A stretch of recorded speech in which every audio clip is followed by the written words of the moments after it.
Assalamualaikum warahmatullahi wabarakatuh. Perkenalkan kami dari kelompok 1 yang beranggotakan saya sendiri, Rizka Arliani Ramada.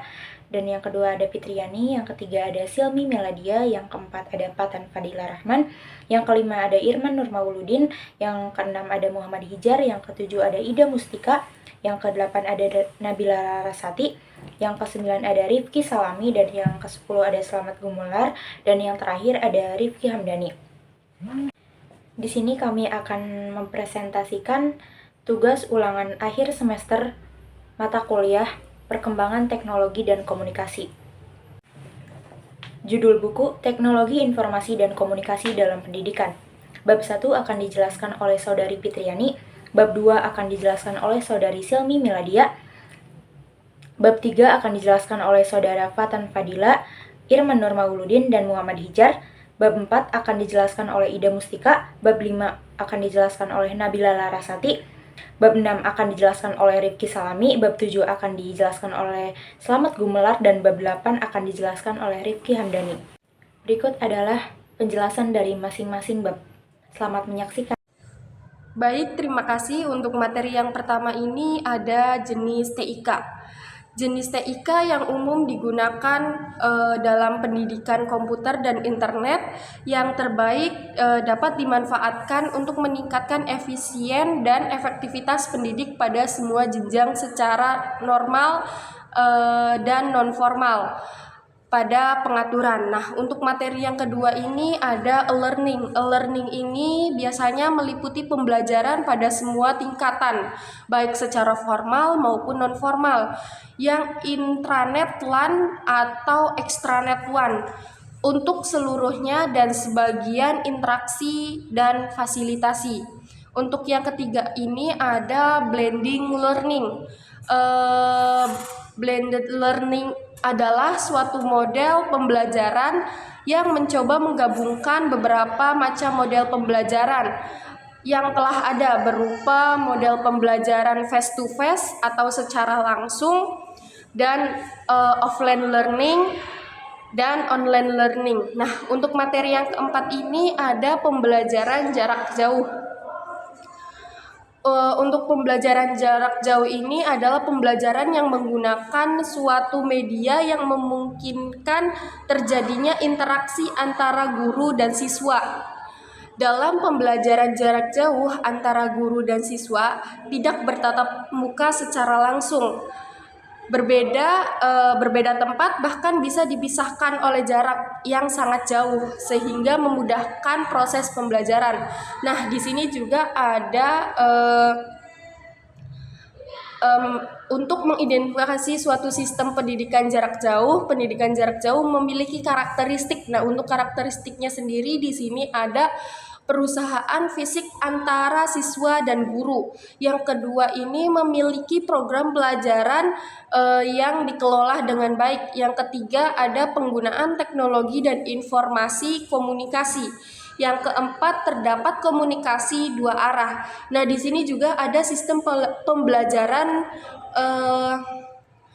harus baik agar fungsi pendidikan jarak jauh dapat dijalankan. Di sini ada 3 fungsi. Yang pertama ada penyajian informasi, praktek dan feedback. Yang ketiga ada akses belajar. Terus yang terakhir di sini ada pembelajaran jarak jauh memiliki banyak keuntungan. Di sini itu ada biaya efektif, mudah digunakan, interaktif, dan kurangnya informasi visual, kualitas audio dan video. Yang terakhir ada kurangnya pengalaman. Nah, untuk materi yang terakhir ini atau materi yang kelima ini ada belajar berbantuan komputer. Komputer sebagai alat bantu pendidikan sudah cukup dikenal terutama di negara maju ini. Nah, beberapa inisial lainnya yang banyak digunakan adalah CEL, yaitu Computer Aid Learning, dan juga CBE, Computer Based Instruction Edition, dan CMC, yaitu Computer Managed Instruction. Dalam CBE ini komputer juga digunakan sebagai aplikasi-aplikasi bukan pengajaran untuk menunjang pendidikan seperti pengelolaan data dan mencatat. Terima kasih. Assalamualaikum warahmatullahi wabarakatuh. Di sini saya Semi Nadia ingin membacakan bab 2 dari materi buku yang berjudul Teknologi Informasi dan Komunikasi dalam Pendidikan. Langsung saja saya bacakan, yaitu bab 2, Perkembangan Komputer dalam Pendidikan. Perkembangan komputer dalam pendidikan telah mengubah cara kita belajar dan mengajar. Dari penggunaan perangkat lunak, pembelajaran hingga platform pembelajaran online, komputer telah membuka pintu bagi akses yang lebih luas terhadap pengetahuan dan pembelajaran yang lebih interaktif. Teknologi ini juga mendukung pembelajaran jarak jauh dan kolaborasi antar siswa serta guru. Selanjutnya ada perkembangan pendidikan di era globalisasi. Perkembangan pendidikan di era globalisasi mencakup integrasi teknologi dalam pembelajaran. Penekanan pada keterampilan abad ke-21 seperti kreativitas, kritis, dan kolaborasi, serta promosi inklusi dan keberagaman dalam lingkungan belajar. Akses lebih luas terhadap informasi dan sumber daya pendidikan melalui internet. Perkembangan pendidikan di era globalisasi juga menuntut kurikulum yang lebih fleksibel dan berorientasi pada hasil yang relevan secara global.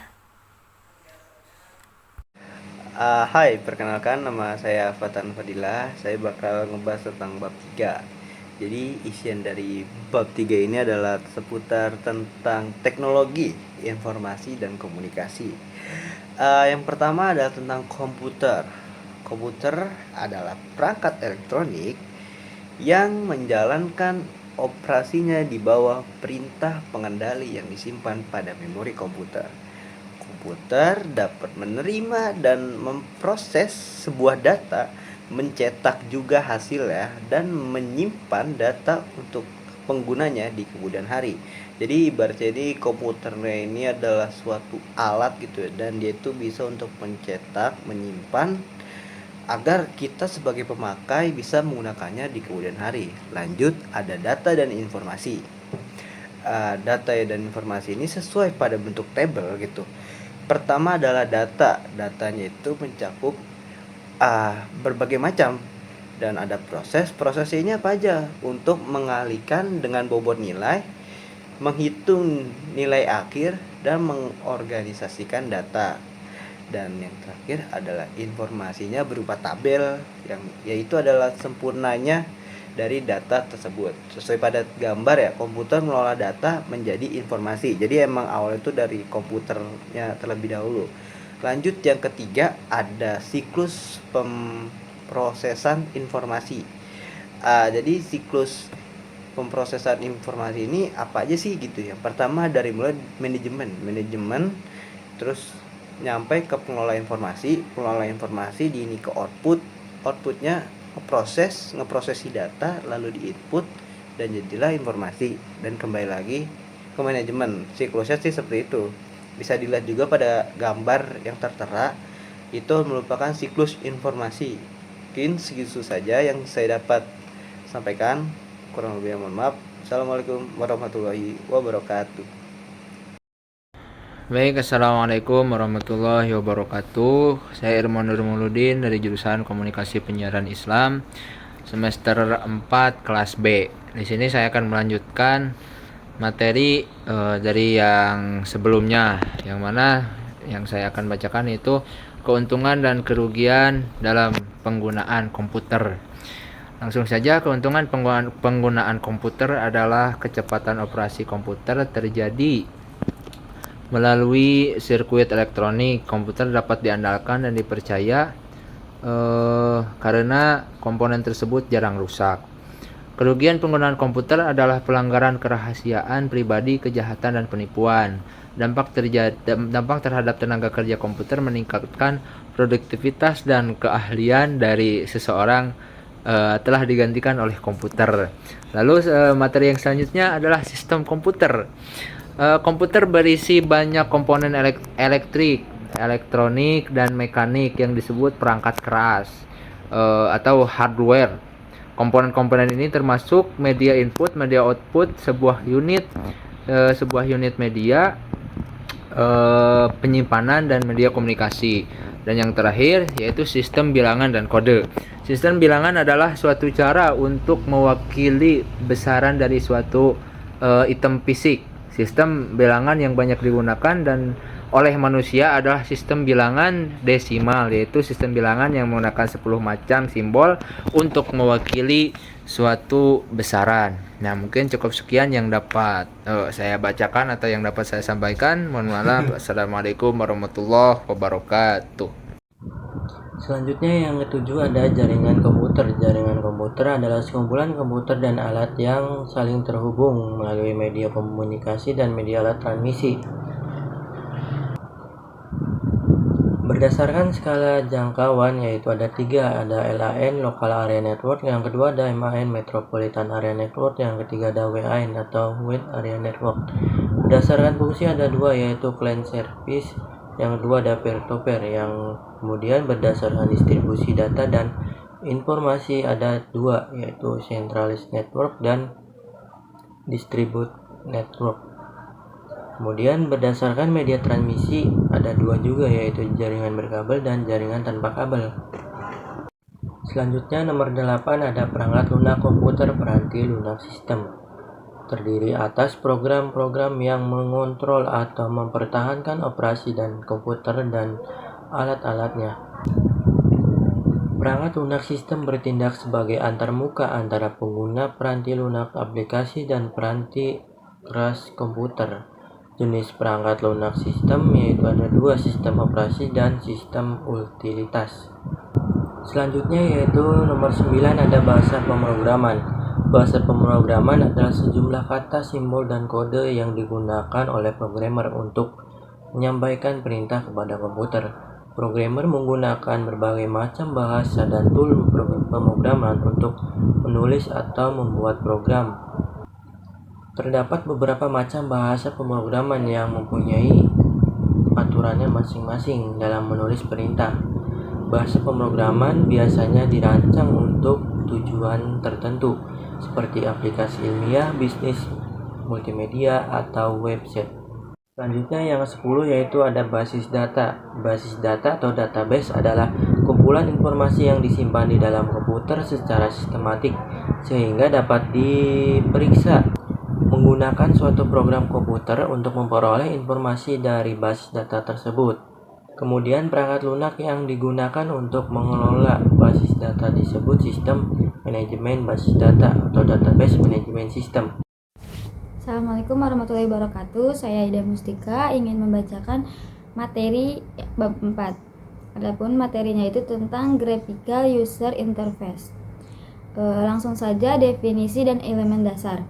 Graphical User Interface atau GUI adalah sistem antarmuka pengguna yang menggunakan metode interaksi pada perangkat elektronik secara grafis antara pengguna dan komputer. Elemen dasarnya itu meliputi manipulasi langsung. Apa sih manipulasi langsung?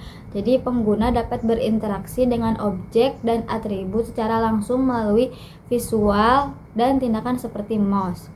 Yang kedua ada window dan icon. Window digunakan untuk menampilkan aplikasi atau dokumen, sedangkan icon mewakili fungsi atau objek tertentu. Yang ketiga ada dialog pengguna. Sistem dirancang untuk menyelesaikan fungsi dengan operasi grafik tersedia. Yang keempat ada backup dan penanganan kesalahan. Itu tuh gunanya untuk memfasilitasi membatalkan suatu action selama operasi berlangsung dan mekanisme untuk menghindari kesalahan yang dilakukan oleh pengguna. Yang terakhir itu ada feedback. Jadi kita udah tahu lah ya feedback itu apa. Jadi pemberitahuan kepada pengguna tentang status atau hasil dari input yang diberikan. Kemudian ada desain visual. Prinsip desain visual yang perlu diperhatikan itu ada 4. Yang pertama kejelasan visualnya. Jadi kayak visual harus jelas yang tidak ambigu. Yang kedua ada konsistensi visual. Jadi penggunaan bentuk visual yang konsisten memudahkan pengguna dalam menggunakan perintah. Yang ketiga ada aliran informasi. Jadi itu informasi mudah dimengerti oleh pengguna bila mempunyai aliran yang baik dan sedikit gangguan. Yang terakhir itu ada estetis. Jadi desain GUI harus estetis dan mengikuti prinsip desain grafis secara umum. Kemudian ada tipografi. Jadi tipografi itu adalah unsur grafis yang penting dalam GUI. Pemilihan font yang tepat dapat meningkatkan keterbacaan dan estetika keterampilan. Mungkin cukup sekian. Wassalamualaikum warahmatullahi wabarakatuh. Di sini saya selanjutnya akan menjelaskan tentang bab 5, yaitu sistem informasi manajemen. Sistem adalah kumpulan elemen yang saling bekerjasama dan berhubungan untuk mencapai tujuan tertentu. Sistem informasi adalah kumpulan perangkat keras dan lunak komputer, produser, dokumentasi, formulir, dan orang yang bertanggung jawab untuk memperoleh, menggerakkan, memanajemen, dan distribusi data dan informasi. Sistem informasi manajemen adalah sebuah sistem manusia atau mesin yang terpadu untuk menyajikan informasi guna mendukung fungsi operasi manajemen dan pengambilan keputusan dalam sebuah organisasi. Sistem ini menggunakan perangkat keras dan lunak komputer, produser, pedoman, model manajemen, dan keputusan dari sebuah database. Sekian dari saya, dilanjut ke bab 6. Terima kasih. Saja yang pertama, multimedia. Multimedia ini yaitu gabungan dari berbagai media seperti teks, gambar, audio, video, dan animasi yang digunakan untuk menyampaikan informasi atau pesan. Yang kedua, objek multimedia. Objek multimedia ini mempunyai komponen-komponen seperti teks, gambar, audio, video, dan animasi yang digunakan dalam presentasi multimedia. Yang ketiga, macam-macam multimedia. Multimedia ini mempunyai jenis-jenis media yang digunakan dalam multimedia seperti teks, grafis, audio, video, dan animasi. Yang keempat, arsitektur multimedia. Arsitektur multimedia ini mempunyai struktur organisasi dan interaksi antara komponen-komponen yang seperti hardware, software, dan jaringan. Yang kelima, authoring system. Authoring system ini mempunyai perangkat lunak yang digunakan untuk membuat konten multimedia seperti Adobe Flash, Adobe Captive. Yang keenam, penggunaan multimedia. Penggunaan multimedia ini mempunyai berbagai bidang seperti pendidikan, bisnis, hiburan, dan komunikasi. Yang ketujuh, pengembangan multimedia. Pengembangan ini mempunyai konten multimedia mulai dari perencanaan, produksi, hingga distribusi. Yang kedelapan, evaluasi multimedia. Nah, evaluasi multimedia dalam pendidikan yaitu proses penilaian terhadap efektivitas dan efisiensi penggunaan multimedia dalam konteks pendidikan untuk menilai dampaknya terhadap pembelajaran. Sekian, terima kasih. Oke, bab 7, online learning. Sejarah dalam perkembangan e-learning, proses evolusi pengguna teknologi dalam pendidikan dimulai dari penggunaan komputer hingga internet untuk menyediakan akses pembelajaran jarak jauh atau yang biasa kita kenal dengan daring. Lalu ada karakteristik online learning. Pembelajaran yang dilakukan melalui platform online, manfaat teknologi untuk mengakses konten pembelajaran, berinteraksi dengan instruktur dan sesama peserta, serta menyelesaikan tugas-tugas secara virtual. Lalu infrastruktur online learning. Jaringan teknologi dan perangkat lunak mendukung pelaksanaan pembelajaran online, termasuk platform belajar, sistem manajemen pembelajaran atau LMS, dan infrastruktur teknis seperti server dan jaringan internet.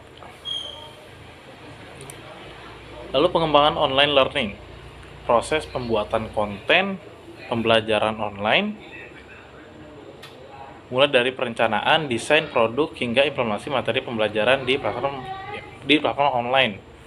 Tim pengembangan, kelompok individu yang terlibat dari pengembangan materi pembelajaran online, termasuk pengajar, desainer, instruksional, pengembangan konten, dan ahli teknologi. Lalu ada evaluasi learning, proses penilaian terhadap efektivitas pembelajaran online, termasuk pengukuran hasil belajar, kepuasan peserta, dan kinerja platform pembelajaran, untuk terus meningkatkan kualitas pembelajaran secara keseluruhan. Baik, saya akan melanjutkan materi berikutnya di materi bab 8, yaitu ada blended learning. Nah, jadi tujuan blended learning itu yang pertama menggabungkan pembelajaran tatap muka dengan pembelajaran online untuk meningkatkan fleksibilitas, aksesibilitas, dan efektivitas pembelajaran. hanya itu, penggunaan blended learning juga bisa menjadi pemanfaatkan kombinasi pembelajaran tatap muka dan online untuk menciptakan pengalaman belajar yang holistik dan beragam. Nah, terus ada media untuk blended learning, beragam alat dan platform pembelajaran seperti kelas fisik, platform pembelajaran online atau LMS, ada juga video konferensi, terus ada materi digital dan interaktif. Terus ada juga M-Learning. Nah, jadi di M-Learning ini M-Learning sendiri adalah pembelajaran yang dilakukan melalui perangkat mobile seperti smartphone atau tablet. Mungkin akses pembelajaran di mana saja dan kapan saja. Nah, jadi memungkinkan untuk membuka akses belajar di mana saja. Terus poin yang terakhir di bab 8 itu ada pengembangan blended learning. Nah, jadi pengembangan blended learning itu adalah proses merancang, mengembangkan dan melaksanakan program pembelajaran.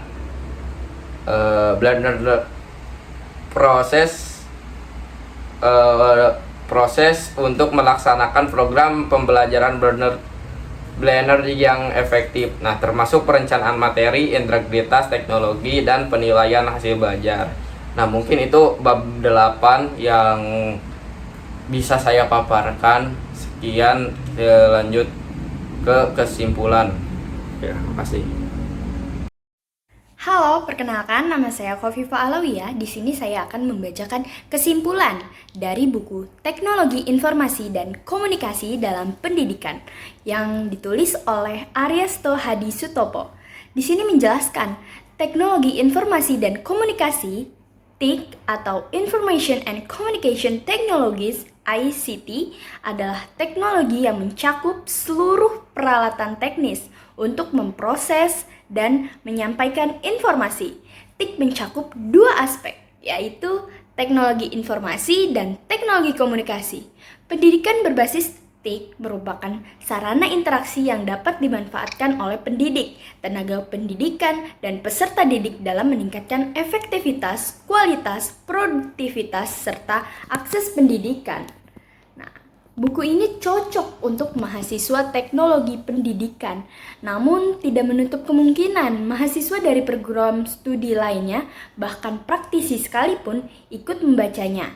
Mengingat pesannya perkembangan TIC sangat bermanfaat bagi pendidikan. Ada sebuah quotes, teknologi tidak akan menggantikan guru hebat, tetapi teknologi di tangan guru yang hebat menjadi transformasional. Sekian, wassalamualaikum warahmatullahi wabarakatuh.